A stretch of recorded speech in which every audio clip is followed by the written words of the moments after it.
Kia ora and good morning. How is everyone doing today?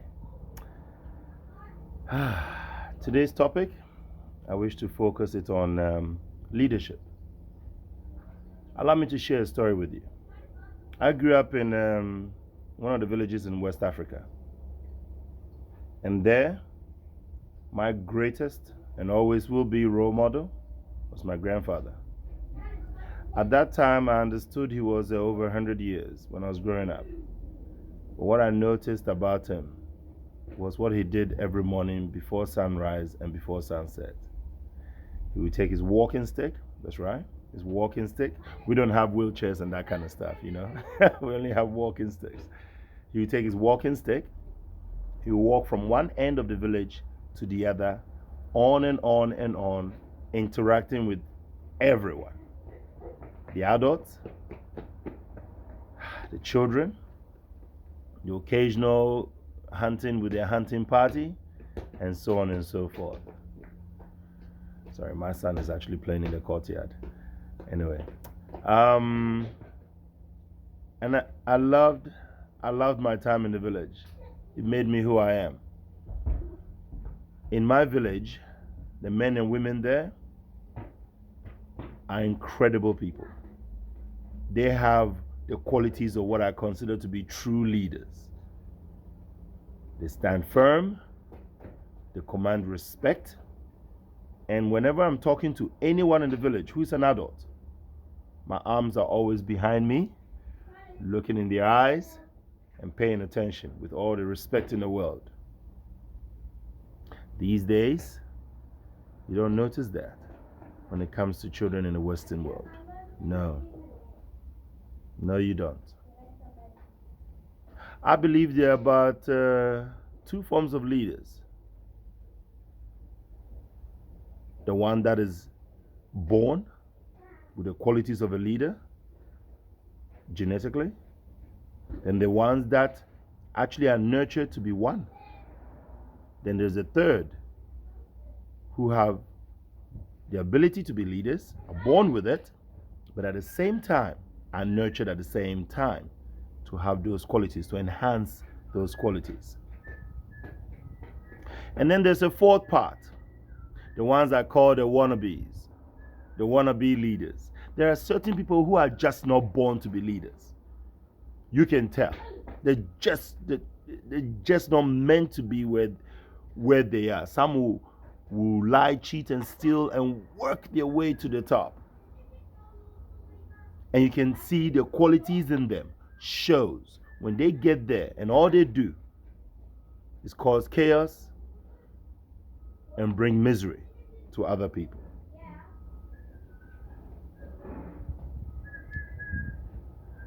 During the holidays, the school holidays, in week one, we were on our way into the city. I was taking about 50 children, and we're going to Yamcha. And on the bus, something spectacular happened.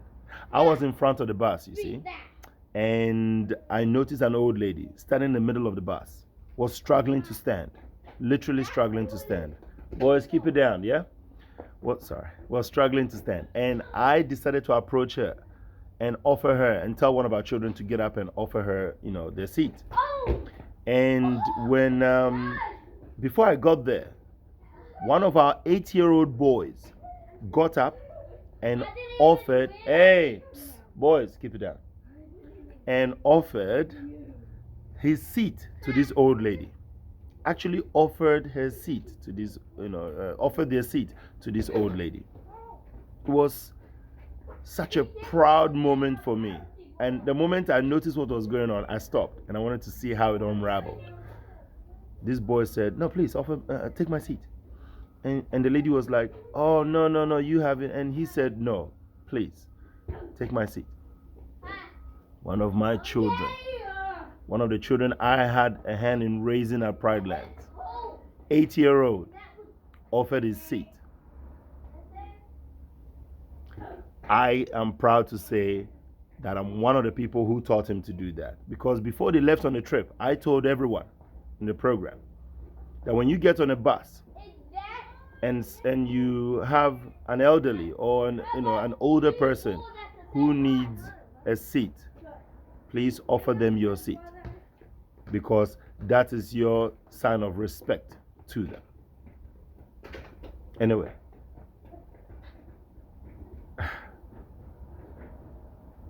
I was just so proud.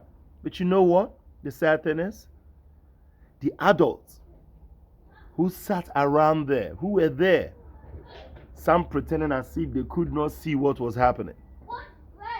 None of the adults offered their seat to this old lady who was literally shaking in the middle of the bus. The adults did nothing. Oh, they saw. Let's not pretend. They saw. But they ignored. As long as you don't see it, never happened.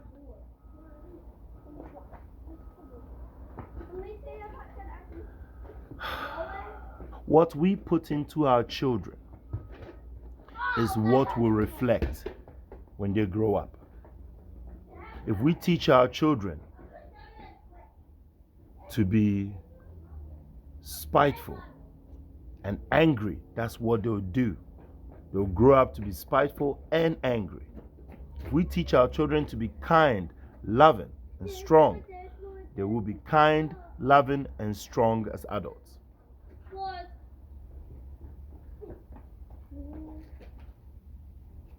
So hard to focus right now. Anyway, leadership is about being on your feet all the time. It's about interacting. It's about bringing other people first, above your needs. Always. I mean, you've heard of some of the things that are happening in Parliament here in New Zealand and all over the world. So strange, eh? That's not leadership. That is not. That's not leadership. At Pride Lands, I raise our children to be more, much more. To be strong, to be confident, and to be respectful. And to always do the right thing regardless of what other people do, especially what other adults do. Because I want them to be the best of themselves, while at the same time enjoying the magic of their childhood. Ladies and gentlemen, we are in an era where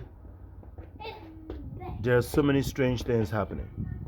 One of the things I find incredibly strange is when you have trolls, people just going on the web, spending their time, literally their own time, saying mean things about people.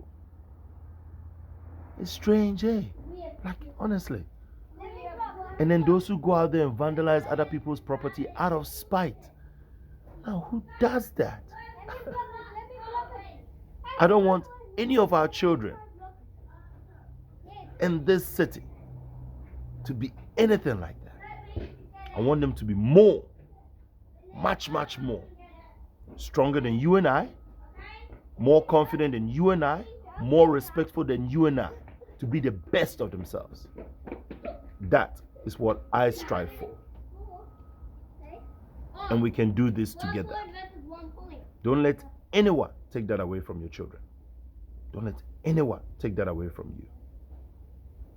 Children have the potential to be much more. And you've seen that in my videos. Yeah? You've seen them. The potential to be great, amazing, and to live their lives happily with the confidence in the world to tackle the new world we live in now.